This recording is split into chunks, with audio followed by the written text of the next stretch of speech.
Peace, love, good health, and black power. I got a special guest with me today, my homie, Randall Lawrence. I gotta figure out how I want to say this. He's an independent filmmaker, director, producer, actor, screenwriter, clothing designer, and entrepreneur. What's up, homie? Man. Damn, that's a lot. I tell you, Hey, you that's did pretty all that, impressive, and I think I left some of the stuff off. You Man. probably did, but I ain't gonna Basketball players, That's all that I'm stuff. gonna highlight them. Yeah. I like the way that sounds. Yeah. Right. I said, Buck, I want to start off with your childhood. How was it growing up for you? All right. It was kind of different for me. Mm-hmm. It was kind of like versatile. So I had the opportunity, I had the privilege of growing up downtown and uptown. Mm-hmm. 11th and Lamont, 2nd and Hamilton Street. Two areas cut from a different cloth. Right. Downtown was more, you got to figure it out ASAP, and you got to do what you got to do. Uptown, more family orientated. Right. More family orientated for the most part. Right. So I watch you grow up, and I'm very familiar with your family. Your Uncle Jack was the first one. I was probably like 12 years old, and this guy was cussing me out, trumping me and shit. Oh, Jack. That's his uncle. Oh, okay. And Jack came to the store and whooped the guy, and then came back in the store and smacked the taste out of my mouth and told me, hey, don't never let nobody talk to you like that in your life. Mr. Give Me Me. Yeah. Mr. Give Me Me. Hey, you better go find yourself some business. That was my Uncle Jack. I'm going to tell you a quick story about my Uncle Jack. One day, as I was a little child, and this is still embedded in my head today. Right. I remember our Uncle Jack telling us, we used to sit on the porch. Mind you, Tony's father's store was right next to our house. Tony's father's store right here in our house right here. Mm-hmm. But we had the privilege of just sitting out. That's when you sit out on the porch for a certain amount of time and you had to come in. So I remember my uncle, he's talking about Uncle Jack saying, y'all need to come in the house. And we had our neighborhood, I don't know, he was like a relative, but he was more like a family. His name was DC Slim. Yeah. He would always be like, I remember my Uncle Jack telling us to come in the house, DC Slim, you need to go home. I remember DC Slim telling him, man, they out here with me, they out here. I remember my Uncle Jack saying, oh, okay, all right. I got something for you. Don't worry about it. You want to be smart. I just sat ready and told him something what to do. And you going to tell me something else. I got something for you. Excuse my language. All I remember, 2 minutes later, him coming back to the window with a big bucket. And him pouring the bucket out on he poured a big bucket of piss out on DC Slim's head. Excuse my language. And that happened to be the funniest shit I ever seen in my life. And I'm like, I asked my uncle, what's wrong with Uncle Jack? Oh, he crazy. He a little crazy. My Uncle Jack was one of the coolest, craziest people. Oh my God, I ever known. Love and Jack. Oh my God, he was the first one I probably ever seen with a jerry curl back then.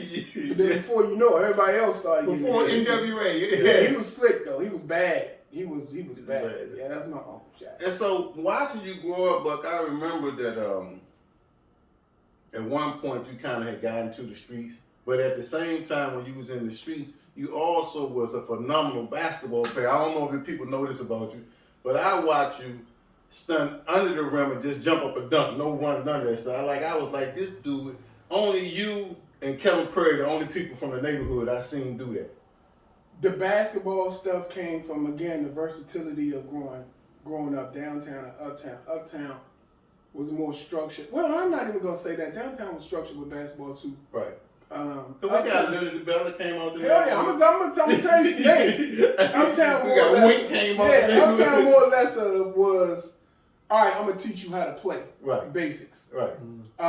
But me not knowing the regulation size courts was 10 feet.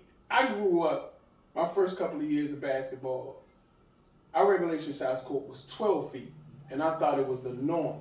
By the time I was like 18 or maybe 19, I was blessed with the jumping ability to dunk 12 feet. To dunk 12 feet courts. I thought that was the normal for every average kid. I swear to you, I didn't think I was doing anything different. So I learned the basics of basketball uptown.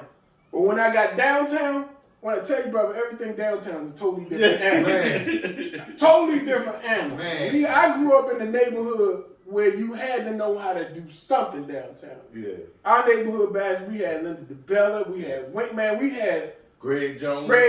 We Yeah. had, man, you had to know what you was doing when you came down there talking about basketball with that downtown crew. Yeah. So I don't know, like I was telling Tom, I think my basketball career, what small time I did have one was kind of different from the norm. I broke my kneecap. After I broke my kneecap, a 10-foot court wasn't nothing for me. I was still dunking a 10-foot court. How you break a kneecap? Going up for a dunk. Didn't hit nothing. Didn't do nothing. The pressure on the right leg just popped. Yeah.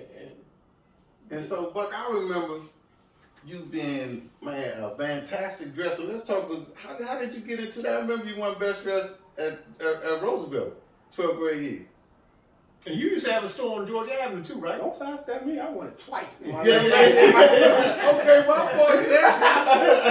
Man, he said, give it to me. Give me all mine. You know where that came from?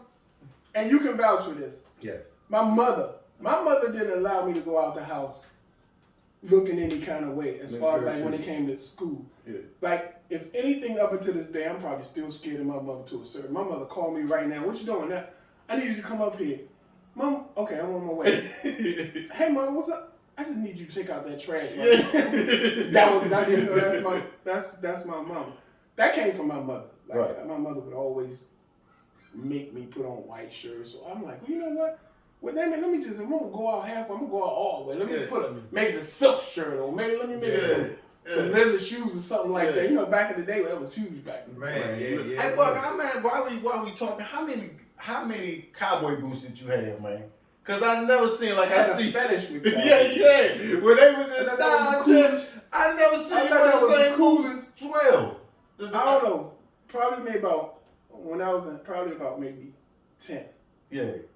I know I had some boa constrictors, stingrays, green. It used to be punished, you know, with the I leather jump with the tassel on it. Yeah, man. I went all out. When I really realized that stuff was different but cool at the same time. Yeah. Shit, I know one thing. You younger than me, but you made me go give me a couple. I used to look up with Yeah. So back and so how did you get so good in Jonah? Because everybody think you quiet, man. No. Everybody think we used to sit right there and Again, me living downtown, you had to have some kind of craft. Right. You couldn't be no average Joe coming downtown or coming through. This is where I lived. I lived in 11th and Lamont, next to Park Road, next to 640 Morton Street, next to 14th Street. Yeah. So you could not be an average dude coming through that era. You had to have something. Either you knew how to play basketball, either you knew how to box, or football. You had to have something. You couldn't be no average dude. Thursday, Friday, and Saturday, if you was coming anywhere near 11th and Lamont, and you was coming through Arthur's grocery store or in Arthur's grocery store, nigga, you wasn't coming in there with no average conversation. You was not coming in there with average conversation. You better dust off your heels and be prepared. Man. Your Jonas skills had to be not average, but to a higher level. Because it was no cut card. Marbles was involved, aunts. It did not matter. It ain't matter. No cut card. And guess who started everything? Man. This dude right here. This dude right here told me. This dude started on the excuse my language. This dude right here, boy, good Lord. Tell the viewers how you used to set people This is how you say. He come in there. Hey, God, fuck, I was just thinking about you, man. I don't mean no harm. What you say about What you say about Ron? What you say about Ron the other day? Ron right here. Tell me what he said, Ron. I'm like, told man, why you gonna do this, man? Well, you the one said it, homie, you know. And so before you know it, I'm fighting break out. He be back there cutting sandwich. Who next? Can I take your order? Before I go any farther, I gotta ask you. Right. What was you thinking about when the dude was shooting man, at you?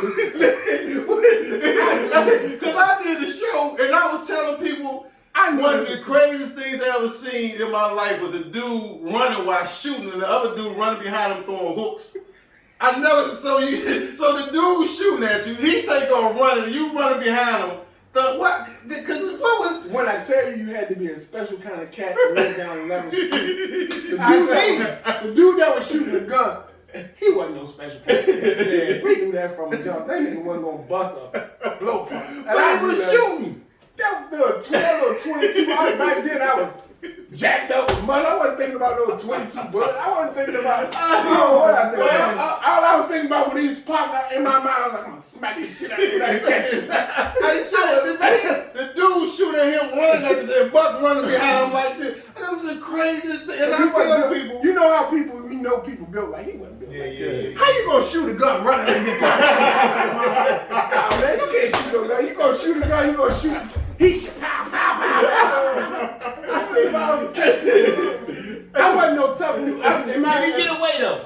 Yeah, you gotta weigh that. He was so scared. You gotta weigh that. I wasn't no tough dude to start no trouble. But I wouldn't consider I wouldn't consider me as a punk either. I thought I could fight till that day Tony took Irk in the alley. No, we ain't gonna get into that. We ain't gonna get into that. I thought I could box. Him talking, him starting stuff. I know he told but Irk can box too. I'm like, so what you trying to say? Oh, Irk, like, I get in the alley, that boy hit me with a 13-piece. Pop, pop, pop, pop, pop, pop. I'm like, man, what was that? He gonna tell him, oh, you ain't gonna do nothing. I was a troublemaker, man. Man, that's the first time I got my ass whooped. I remember that. Thanks to Tom. Thank you, Tom. Yeah. Hey, but so can we get into after dark your clothing line? Can we talk about that a little bit? Yeah, let's get into that. And so, man, I just started seeing your clothes, and I was like, man, this is really giving Magnus some competition, and you was jamming. Yeah, I was jamming. Yeah, so what happened was when I finished school, I knew I wanted to do something with clothing just by listening to other people. The first thing that you would address when it was pertaining to me, it was clothing. He could do this, and he could do this, and he could dress. So with that, I'm like, well, maybe that's what I'm supposed to be doing. So I took a small little clothing line called After Dark on Georgia Avenue. Mm-hmm. That thing lasted for about 8 years. I remember After Dark. $75 in the register. Right? Yeah, I had $75 in the register and about $200-something worth of clothes. And before you know it, that thing lasted for about 8 years. But that thing opened up so many other doors for me in so many different ways. Just as for me being today, like I think when I run into people today, it's either gonna be because of basketball or because of the clothes. Well, now the movie stuff, but that clothing store. We supposed to do a couple of pop-ups, one-day pop-ups. So you going to bring it back up? Yeah, just for like maybe 1 day or 2 days. Okay. Because it's been so good to me, and people still ask me. Man, people still ask, and I gotta give you a shout out because I came to you one day and you sponsored the whole gym. You gave some After Dark. Yeah, I did. I did. I still got it. Yeah, I did. Speaking of that, so you in the clothes and everything, a lot of times you have an inspiration from somebody. Did you have anybody who was either in your same parameter or maybe in movies or anything that gave you the inspiration as far as who did you like as far as when it came to fashion? Who do you like who inspired you back then, if they did, and who do you like now in present day as far as when it comes to fashion? Oh, back then it had to be my Uncle Jack. Yeah. My Uncle Jack I think he was the first one who I ever saw with cowboy boots on. Yeah. Yeah. My Uncle Jack. Yeah, maybe my Uncle Jack. Yeah. As far as like dressing, and then my mama, bless her heart, she would tell me just put on a white shirt. Mom, I'm going to a funeral. Put on a white shirt. Mom, I'm going to a party. Just put on a white shirt. Yeah, Mom, put on a white shirt every day. Yeah. But she would always think white shirt would just go with. Yeah. She'd be like, have some class about yourself. Put on a white shirt. Yeah. She started a whole sentence off when it's in. I'm going to a wedding. Mom, have some class about yourself. Put on a white shirt. Put on a white shirt. Have some class about yourself. Put on a white shirt. Hey, my mama. That's what's up. And what about present day? Is anybody in fashion that you like now? They're doing anything? I'm about to say this one name, And I know y'all probably be like, but this is a dressing little fella, right? Kirk Franklin is a dressing little dude. yeah. Okay. I mean, I'm more into them tailor suits now. I love tailor suits. Right. You can take me, anything, give me a nice tailor suit and I'm cool. But as far as like all the rest of the, like, just, I'm not into dressing like I used to be. Right. Like I can give me a t-shirt and some jeans. Right. Like, by the time you get the age of 50, you worry about how the hell you're gonna pay. Yeah. Pay all this bill and pay stuff off. Yeah, You don't think yeah. about dressing. And high blood pressure. High blood cholesterol, pressure, and shit. that. I need to stop eating pork and all that crazy shit. Yeah. All that crazy stuff. You don't think about that. Yeah. And so, but how did you get into modeling and acting? How did you? Man, the modeling piece, it was in Spurs. I did a piece in UDC, and I did a piece in New York Fashion Week. I was asked to advertise some jewelry in New York Fashion Week. Mm-hmm. That's big with that. Yeah. That new fashion, that thing. Yeah, you know the crazy part about it is, man, I know this may sound crazy, but it's so true. And if anybody who would actually know me in this interview that I'm doing right now, it's because I got a relationship with him. I don't do too well with big crowds at all. Even at my own, I swear, even at my own place. You was I taking 11th Street over, man. Yeah, but that was family. Yeah, okay. I don't do big crowds. Like, I swear to you, if anybody who know me, when I did the New York Fashion Week, right after I finished, I got in my car and we left. Didn't do no... You didn't stay down there, go to the hotel? We stayed down there, but just not for... You didn't stay for the overnight? I didn't stay for the overnight stuff, but more or less, even at my premieres, when I'm finished, it's almost like I'm ready to go. Right. I got attention deficit disorder to a certain degree. Certain things have to really, really keep my attention. Right. And if it's not, I can look at you and be like, I hear planes in the air. Yeah. It's really like, so it's almost like things got to really take my attention. And I know you aren't supposed to claim stuff like that, but it's true with me. Right. It's something. It has to have my attention. If you ain't got my attention, I'm here physically, but mentally, man, I could be in two other dimensions. Man, I feel you. Yeah. I can be in two other dimensions. And so, how did you get into acting? How did you get into acting? I know it was something I was supposed to be doing, but I just didn't know what it was. Right. The one single day when I had an opportunity, and this is when I was just trying to finalize whether I wanted to keep the store open or not. So we had me and a friend of mine named Antoine Glover. I can remember him calling me up saying that Big G. Yeah, Shout out to Big G. Big G. he was going to do some auditions for the Y. And I remember him, he probably don't remember. I remember him telling me this, won't you just come up there with me? I'm like, man, I can't, I got the store. But I didn't go that day. I think it was like a couple of years later down the line, he wound up getting a part and I wound up going back up in there and I started doing background work. Right. I think my first day on location, it was like 13 hours. And me doing background work. Background was just, you know how extras are in the I live in LA, so I did background work. It's 12 hours a pop. Majority of the time, people don't realize as an actor, that's an opportunity to see and develop every other kind of skill on location because you get almost like an education free. Right. Like looking, you got a chance to look at the directors, you got a chance to look at the PA, you got a chance to look at everything around you, and you got a chance to absorb that. Right. That's what I did. That first single day when I went up there, I knew what I wanted to do for the rest of my life. And what was I knew that? I knew I had to be somewhere doing something as an independent filmmaker. Okay. Yeah. So that's how we get into the independent filmmaking. Okay. But yeah, but that came along after I did some background work for the Y. I did some stuff for National Treasure, Silver Lining, and then I actually got a couple of feature stand-in roles for the House of Cards, and I was with them for like almost 5 years. Wow. Yeah, so I was playing Secret Service agent for Kevin Spacey. Right. So wherever you see Kevin Spacey, you would actually see me somewhere. I remember my brother calling me on the phone like, man, fuck on TV. Yeah. And I'm like, man, let me turn on the TV, man, that's my man. I come in and tell my wife, hey, there go my man. You don't know him, stop. And the crazy part about that was if I wasn't done, like when I tell you House of Cards, they blessed me in so many different ways, not financially wise, but they gave me so many different ways to understand how it works. Right. The film industry works. So when I wasn't doing the Secret Service thing for Kevin Spacey, and this is crazy. This is a kid from 11th Street. Right.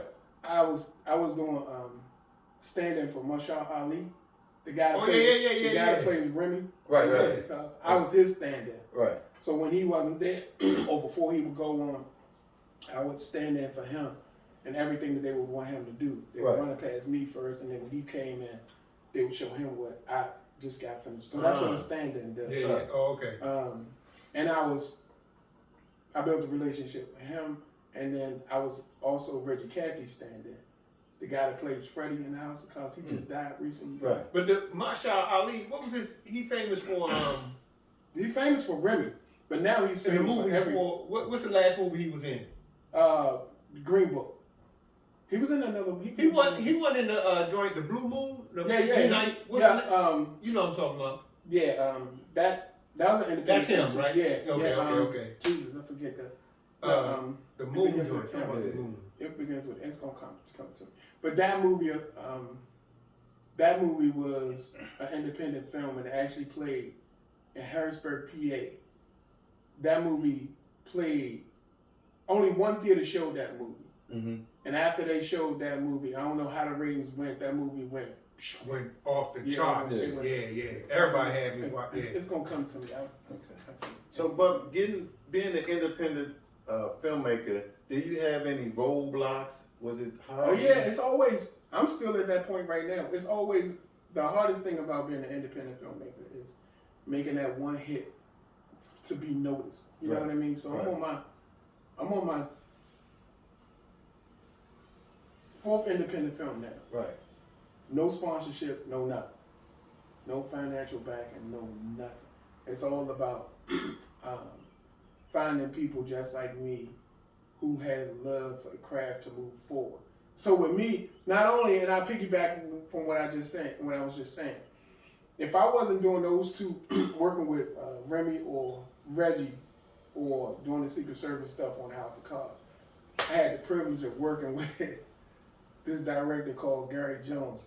Now this man did Star Wars. This man did for some odd reason, when I didn't have anything to do, he would allow me to come in and show me what he was on with the cameras. And I took a fascination to that. Right. So I remember me telling him one time, like, maybe I'm gonna go to school, to tighten up my skills. And he's like, what the hell you think I'm doing? What kind of thing I'm teaching you for that? Hey, you know what? Get away from me. He's the white guy. And it's funny because that's what I'm just about to ask. Did you take any formal education? It was all, and I'm still learning. Every single day, I'm still learning as I go. My first independent film was Second Chance, and it played at the Angelica Theater. I don't know if you're familiar with the Angelica Theater, but that's in, I think it's Fredericksburg, Virginia. But it's mostly catered to the other, the parents. Right. My movie was the first African American independent film I ever sell out at the Angelica Theater. Oh, it sold out. Oh man.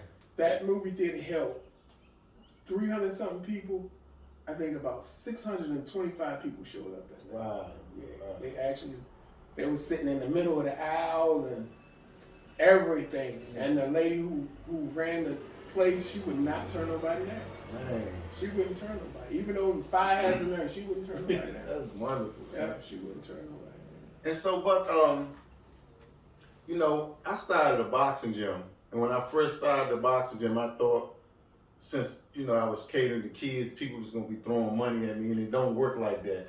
And I had to, I took off from a year from working to try to get the gym up and running, and it didn't work. So I had to go back to work. So I want to ask you, do you work a job? What I'm about to tell you is, and to answer, I'm a residential coordinator at. I work with individuals with mental disabilities. I've been doing that for like 28 years. I never knew that. So no matter whatever I did, I've always kept that job. Right. No matter what. But my heart and soul is I'm an independent filmmaker. Right. Throughout. And so they give you leeway, because I know it's fortunate. It's fortunate that I see you all over the place. It's fortunate that when I sign these contracts, I'm real open about what it is that I do on the side, so they give me that leeway. Right. Like if I got to go out of town for a week, or if I got to go out of town for such and such, they just give it to me. But I think I think that also has a lot to do with me being up front doing these interviews and telling them what it is that I Right. And plus, you got your years, and y'all got a relationship 28 years. That's a long, yeah. And to piggyback on what you said, you mentioned something about you having to financially do it yourself. Right. The sad part about that is you're going to seek financial support. Right. And I hate to say it, but it's not going to be here. Man. I hate to say it. You're going to receive that financial support, but it's not going to be here. Man. Everything financially wise, and I love DC to death, don't get me wrong. Right. I do. But facts. I love DC to death, but I'm telling you, you're going to receive that financial benefit from somewhere. Right. I hope it is DC. Right. I came back to DC just to finish my independent film Second Chance Redemption. It's the part 2 to the first one. Right. That's one of the reasons why I came back here. Right. But I hate to say it, for us as a community, we had that trouble with getting together and supporting each other. Yes. And I hate to say it, but it's so true. Yeah. I want it to happen. Yeah, I need it to happen. Yeah. But it seems like every support piece that I've ever had always came from somebody else. So when you say came back here, were you living somewhere else? Or I was living in York, PA for about 11 or 12 years. Oh, wow. And then I lived in Philly for about a year. Right. And then came back here. And so, Buck, I got you down your independence, Kelly, Second Chance, and a Slice of Lemon. Kelly, Second Chance, Water with a Slice of Lemon. And Water with a Slice of And we're Lemon. doing Second Chance Redemption right now. So I wrote, produced, and direct all those. And I just got finished directing a movie called Night Before Day. Night Before Day. Yeah. And so you would do independent, but you would go direct for other people also? Yeah, that movie Night Before Day, that was I directed that movie. That was about a movie. Her name was Rita Posey. Okay. She's a writer. She has a book out. She has a book out already, and we base it upon that book.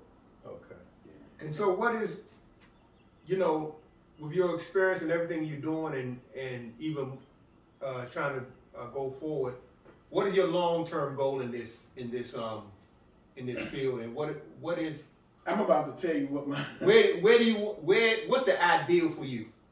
I'm about to tell you something and you may not believe it, but I'm gonna tell you anyway. The money aspect is good when it comes, but what I love the most is having to provide a bridge for somebody else to cross and to see the success that they've achieved throughout something that I presented to them. I love that. There's nothing in this world can take anything away from that for me when it comes to me providing a service for somebody and they utilize the service to move forward. I love it. I like that probably more than anything. I can trade in the dollars for that. When you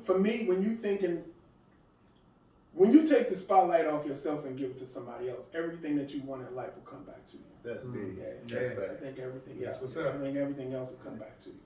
And so, Buck, how do you come up with the name for your movie? Because you got some spicy names, guys. Yeah, I don't know, How you come up with the names for your movie? I don't know, man. You know I ain't right. Something wrong with me. I don't know. I think abstract for me is everything. Like when you cater to the norm or what people expect out of you, right, you're gonna get the norm. Right. But if you throw a little bit of salt and pepper in there, if you throw some abstract stuff in there, it's always questioned. Right.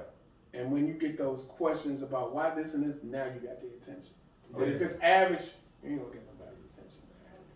And how do you distribute your movies? I always see you So premiere. So and then I never see. So that's the thing, the distribution piece.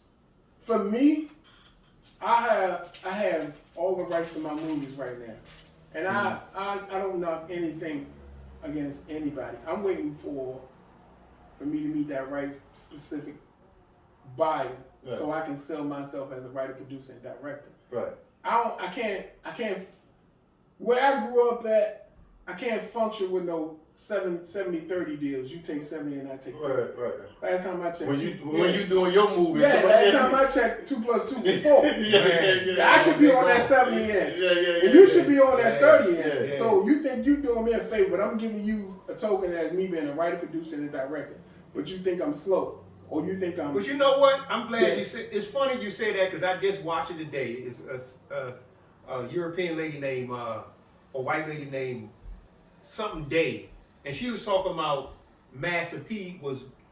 It was groundbreaking because he was the only person back at that time to get an 80-20. He was getting 80, they was getting 20. That's how it's supposed to be. And so the dude was like, how he do that? She said, you have to understand, he was selling 300,000 units. Right. Before they even started. Before they even started. So that right there is saying that's like easy money. So that's what I did. I started selling my stuff independently. I got the notation from him, Master P. Really? Like if you call me on the phone and say I need 2 copies of what, I'm calling, and all that money come back to me. I ain't giving that. I ain't giving 70%. Okay. You know what I mean? So it takes a certain amount of that to happen for somebody to get noticed. Right. I just haven't gotten noticed yet. Okay. But that's fine though. Okay. For me that's fine only because I'm still in that learning process. Right. I don't know everything I need to know. Right. So that's one of the reasons why I started this independent company, All Films. So that allows me to bring others in that knows the craft just like me, and we work together to master that craft. And so, Buck, I gotta ask you this because I was in Emory Rec and I seen one of the stars of your movie in Emory Rec playing ping pong, and I kept looking at this dude like, man, I know this dude, nice looking dude, big. You talking about Fahim? Yeah. I'm like, man. Fahim, the crazy part about Fahim is Fahim is actually starring in the movie Night Before Day. Right. Yeah, he's actually starring in that movie. Yeah. Fahim is incredible. He's an incredible human being. Yes. More or less like one of when my brother died, he was one of the ones that made sure that I understood that I still had a brother living with him. As far as him, he's an incredible dude. And so I've known him for almost 30 years before we even started. So how do you do your casting for your movies? Man, when I tell you, like, because I'm like, I can do a casting call. I've done maybe 1 or 2 casting calls, but I get so many inboxes of people wanting to be a part of what it is that I'm doing. Right. So I'll say send me your reel, and I can cast just from my inboxes. Right. And before you know it, it's time to film. Like I don't have to do any casting call. And the crazy part about it is I don't have a budget. All I can say to you is listen, I can give you your credits, and what you do with your credits moving forward is up to you. Right.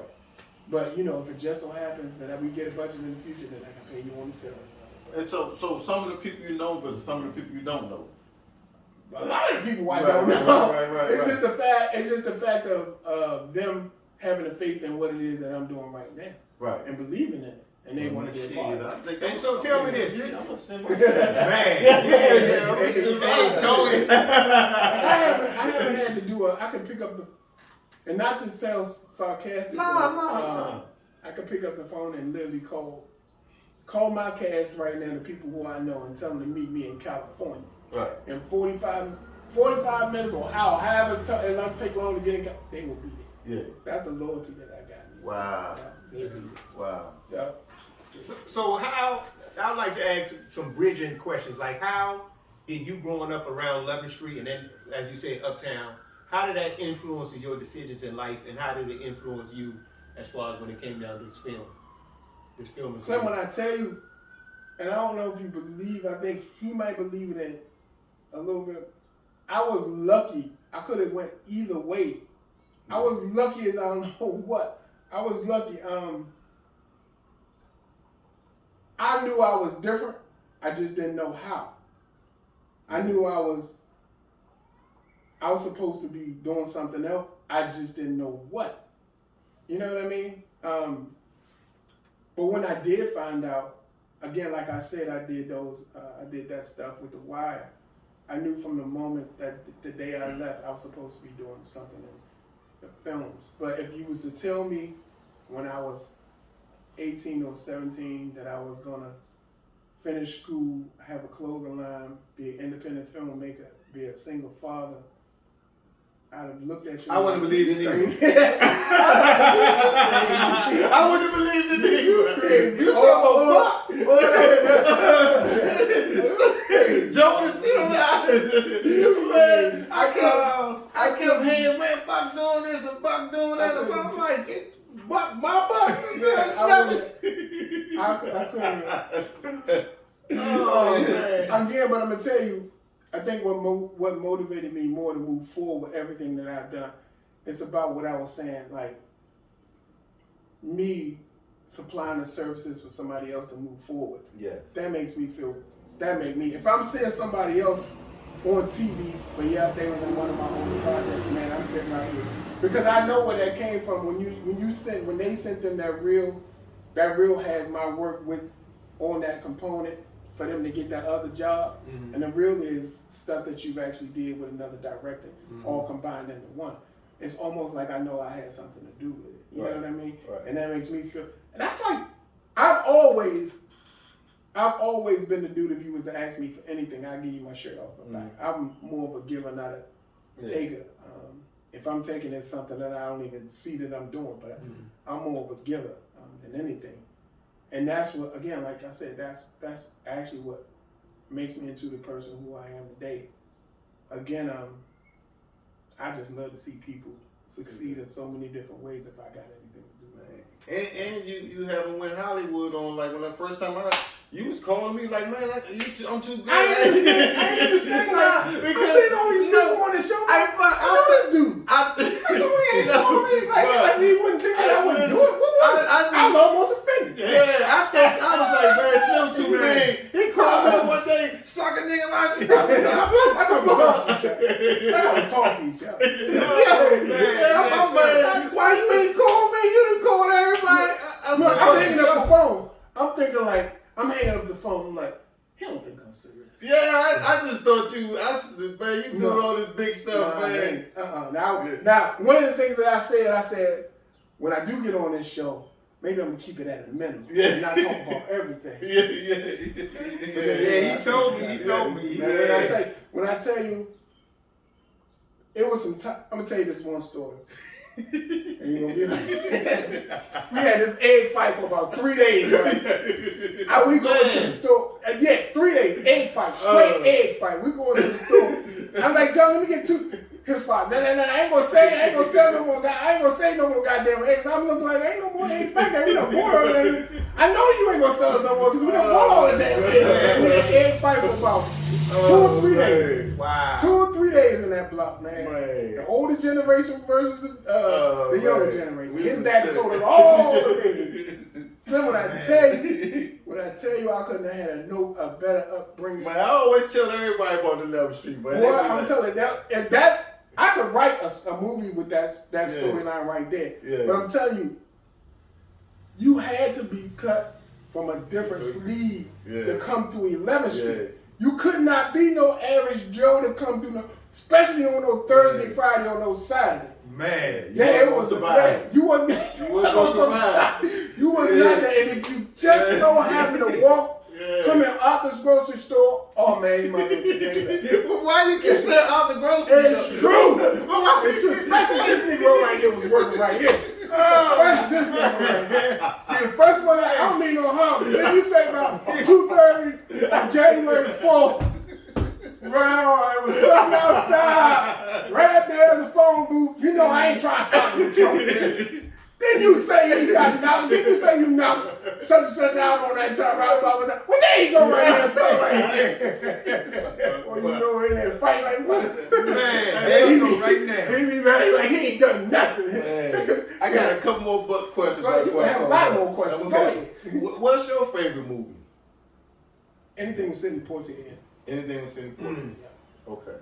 Sidney Poitier was like the trailblazer for people like Denzel. Yeah. Sidney Poitier, back then, people thought Sidney Poitier was an Uncle Tom, but he wasn't. Sidney Poitier, Bill Cosby, anything with Sidney Poitier, and I hate to say, well, I ain't gonna hate to say because Bill Cosby still is a trailblazer. Yeah. Bill Cosby, anything in that black era that Cooley High, Right. that Which Way Is Up era.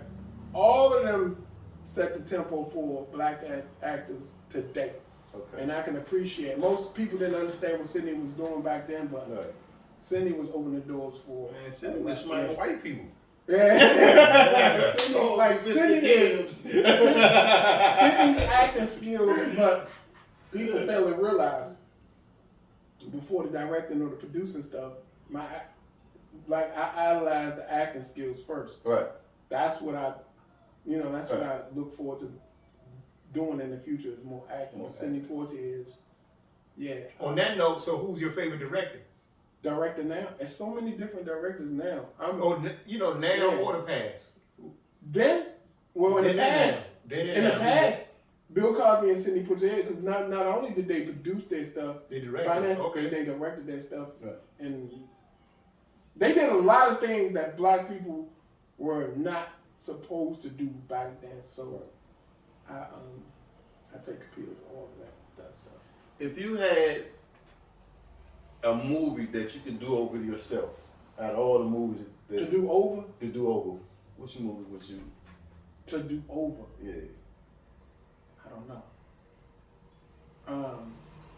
Anything in that era, I don't know if I could do it over because like the black cinema stuff that I like is the black cinema stuff in the 70s or 80s. You know who I kind of like look up to right now that I understand his history? Rudy Ray Moore. Oh yeah. Because I didn't know, like Rudy Ray Moore went through exactly what I'm going through right now. Right.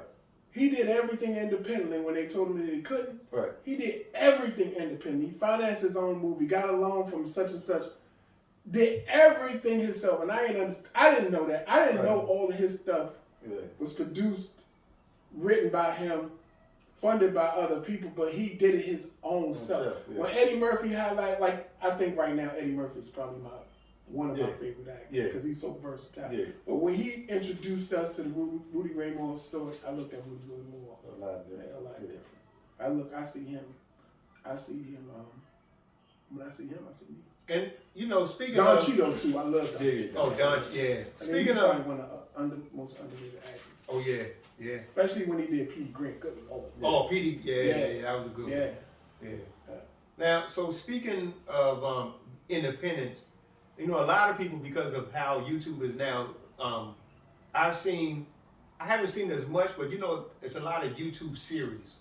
They have some that's street oriented or some that's just about comedy. Like for instance, Issa Rae got her start from YouTube and doing an independent aspect like that. Have you ever thought about doing something like that? Like a series? I thought about it, but when I just keep thinking of, when I think about stuff like that, I keep thinking of Master P. Why would I do something like that when I can have a bundle of stuff in my hand and just sell it to the right people and control all of my stuff? That's what and I know it's probably gonna take me a little bit longer than what I really thought, but it's just about me making this, making that one single movie that's gonna grab everybody's attention. You gotta look at me. If you understand who I am right now, and maybe, right now, I'm still fresh in the game behind the camera because I've only been behind the camera for about maybe 5 years. Right. So I'm still fresh. Right. It's weird when you go back and you look at if people was to talk about independent filmmakers and I hear my name in the DC era, I'm thinking like that's weird as hell because I just started, in the background of it. You know what I mean? Mm-hmm. But I can say for now, everything is still a learning process for me.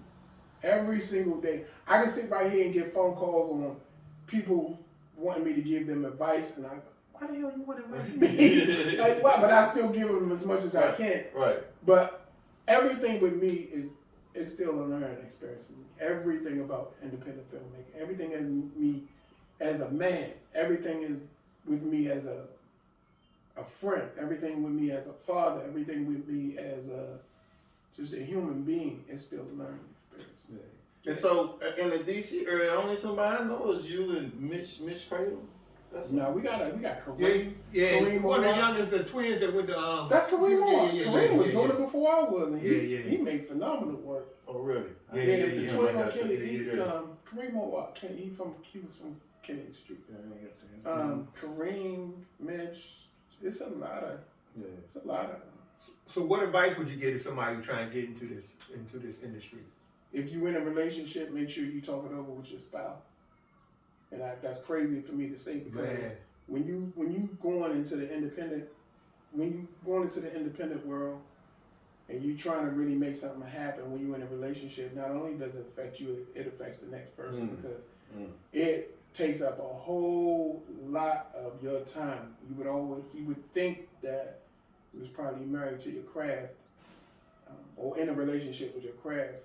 Sometimes it bump heads. So when you talk it all the way out and expect, you really have to be fair and tell them what you're about to do because it takes up a whole lot of your time. Yeah. And Buck, this is my last question. Man, you can have this. Yeah, no, I got last some questions for you. My last thing I want to ask you. I follow you on Instagram and I see that you are committed to working out. How is important that is? Because as black men, we don't want to. I'm gonna tell you something. I'm 50 years old, but for the last 3 weeks, I've been so busy I haven't gotten a chance to focus into my working out as much as and that's exactly where I was going before I got that phone call. Forget everything else, right? Because if you can't maintain your health, especially at the age around 40 or 50, nothing else really matters. Right. You gotta stay healthy. You gotta be content on what it is you put inside of your body. Right. Because I don't have nothing against pork and all that, but that pork, that beef, that fast food stuff, I ain't gonna say right here. I don't eat pork or I don't eat red meat, but the fast food, what you call that, Chick-fil-A? Man, I heard that Chick-fil-A good. Good. Fish sandwiches from Burger, what's that, Burger King? Good Lord have mercy. I can't get away from fried chicken. Good. Oh. But you have to be committed to taking care of yourself to do whatever it is you want to do in life, especially if you are a father. You got to be committed to taking care of yourself to allow yourself to raise your kids and be a good husband to your wife and just to be committed to yourself. You owe that to yourself. And what do you do for your mental stability? Man, I'm crazy as hell. I'm a Gemini. I got 3 different personalities. I can sit right here and laugh at you. Before you know, I'll be looking in the sky like, what? I can choke this mother. My mental concept, I'm a good dude overall, is Randy, Randall, and Buck. All 3 of them are good.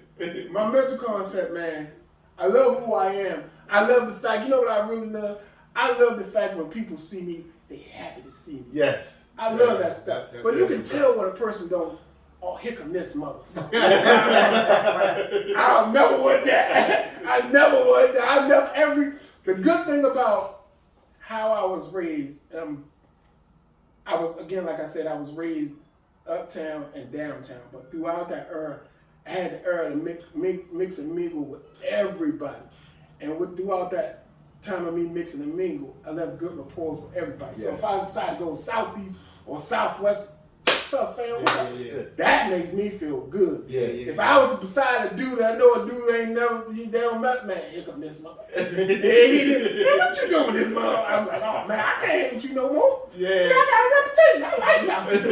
Crazy boy, what you done done? That's. So speaking of that, since this is when we talk about the Black functional man, mind, body, and soul. What do you have any spiritual practice or meditative practice that get you that? Man, I pray. I pray as much as I can. Mm-hmm. I was just told pray to a minimum because if you keep praying for the same thing, you're showing that you don't have your faith. Just pray to a minimum.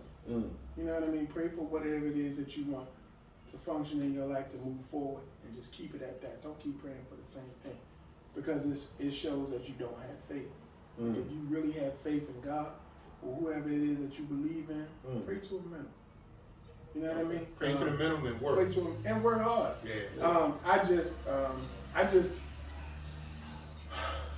I just did a commercial for summer youth job. Whenever they show that commercial, that first commercial to apply for some youth job or whatever, I did that. Me and Ron Glover and some more people. Right. So, and I just didn't. I guess I just didn't want to leave that out to piggyback on what we just said.